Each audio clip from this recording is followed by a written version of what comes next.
Hey everyone, I'm Mark Peter Davis, an entrepreneur and venture capitalist in New York City. Over time, I've met a lot of entrepreneurs who have had a really tough time figuring out how to determine their valuation, the pre-money valuation of their company when they're going to raise capital. The reason why this is typically so challenging is the traditional valuation methods don't apply.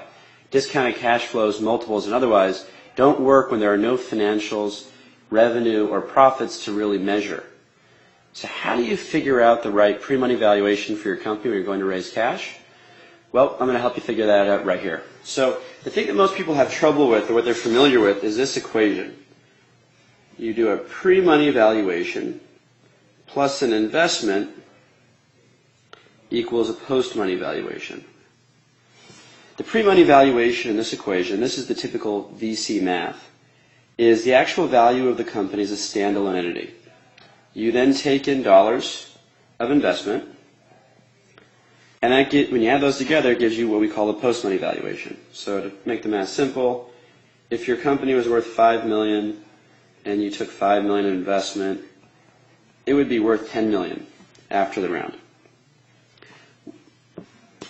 The problem with this equation is it doesn't give you any way to figure out what your pre-money valuation is. Because when you look at this equation again, it appears that your pre-money is an input. Here are your inputs.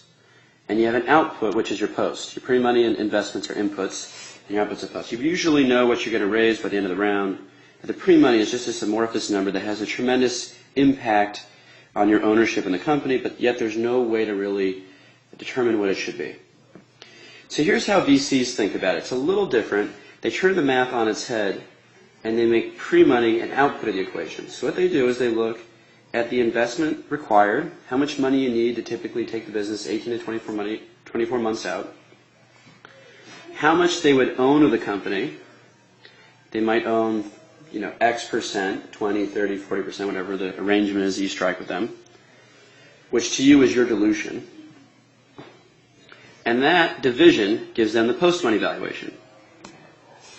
What they then do is take the post-money, subtract out the investment, and that gives them the pre. And let me just draw a little line and make that super clear. So what you can see here is that pre-money is actually an output of the equation. There are a couple of big takeaways from this.